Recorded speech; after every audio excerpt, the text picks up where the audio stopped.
नमस्कार। स्वागत है आपका मेरे YouTube चैनल पर। मैं पंडित अंशी शर्मा। आज का मेरा विषय है धन रेखा के बारे में। लगातार मैं बता रहा हूँ, बेचेगा अपना ईमान तभी बनेगा धनवान। यानी वो व्यक्ति कौन से होते हैं जो अपनी ईमानदारी को दूसरों के समक्ष बेच करके केवल और केवल उनका जो फोकस रहता है वो धन के प्रति ज़्यादा रहता है। तो चलिए उस पर बात कर लेते हैं। जैसा कि आपको मैंने बताया है कि कोई भी रेखा जब तक हृदय रेखा से शनि पर्वत में एंट्री नहीं करती तब तक वो कर्म रेखा होती है, और जब वही रेखा जाकर के और सीधा सीधा धन पर्वत में प्रवेश कर जाए तो उस रेखा को हम धन रेखा कहते हैं।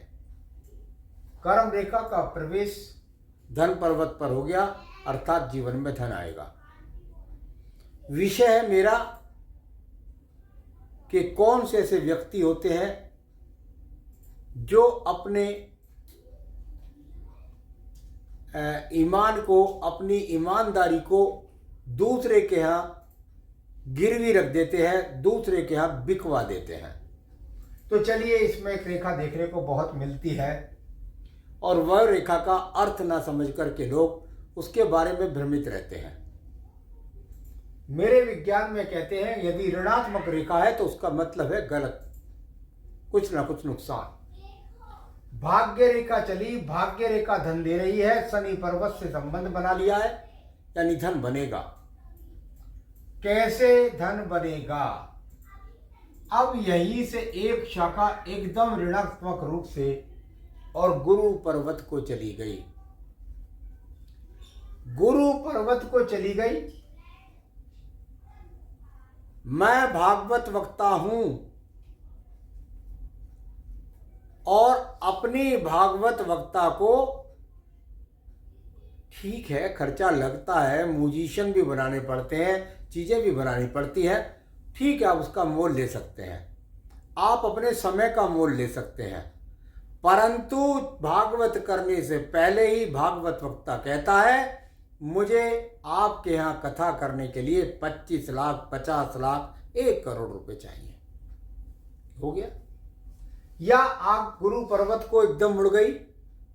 ऐसा नहीं है। पहले ही पंडित जी तय कर लेंगे कि मैं आपके यहाँ कथा करने, मैं आपके यहाँ हवन करने जब आऊंगा जब मुझे 5,000 रुपये आप दोगे। मैं आपके यहाँ रुद्राभिषेक तभी करूंगा जब आप मुझे 11,000 रुपये देंगे। किसी भी समय से बहुत से व्यक्ति ऐसे होते हैं जो संकल्प करने के बाद मंत्रों के संकल्प को ले लेते हैं और वो मंत्रों के संकल्प को करते भी नहीं है।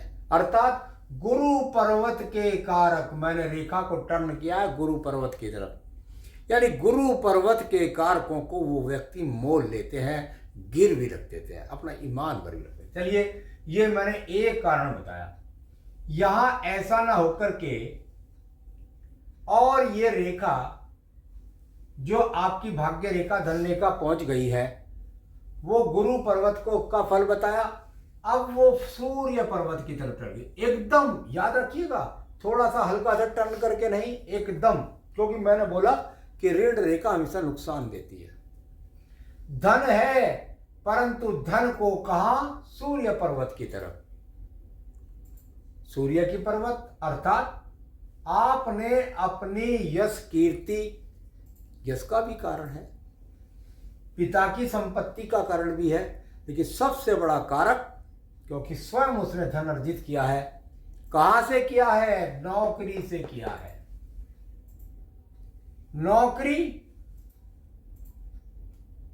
अपना विभाग, किसी भी प्रकार का अधिकारी है, मैं किसी पर कोई वो नहीं कहना चाहता, किसी भी प्रकार का है। देखिए बहुत सारे अधिकारी होते हैं, बहुत बहुत डिपार्टमेंट के अधिकारी होते हैं, वो अपने आप को हर जगह में, चाहे वो न्याय की प्रक्रिया में हो, चाहे वो फौज की प्रक्रिया में हो, चाहे वो किसी भी तरह का कर्मचारी की प्रक्रिया में हो, तो इसमें बहुत सारे ओहदे होते हैं, सेल टैक्स है, इनकम टैक्स है, पुलिस ऑफिसर है, जज है, न जाने कितनी आपकी स्थितियाँ होती हैं।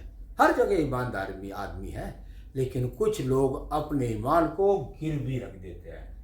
ये रेखा धन की है और एकदम सूर्य पर्वत की तरफ यदि टर्न कर गई है तो निश्चित रूप से ऐसा व्यक्ति अपने नौकरी को धन के लिए, धन कमाने के लिए गिरवी रख देता है। तो ये आप इस तरह समझ सकते हैं। चलिए भाई, आपके पास ये भी नहीं है, ये भी नहीं है, और आपके पास यहां पर बहुत बार उससे कहते हैं गुरु जी हमारे बुद्ध पर्वत से सीधी रेखा आ रही है, और वो आ गई यहां। अब ये रेखा यहां से एकदम सीधी टेढ़ी और जाकर के मिल गई धन रेखा में, यानी ये आ गया आपका व्यवसाय का क्षेत्र। आप जो भी व्यापार करते हैं उसके अंदर आ गया। अब इसमें क्या हुआ, व्यवसाय है,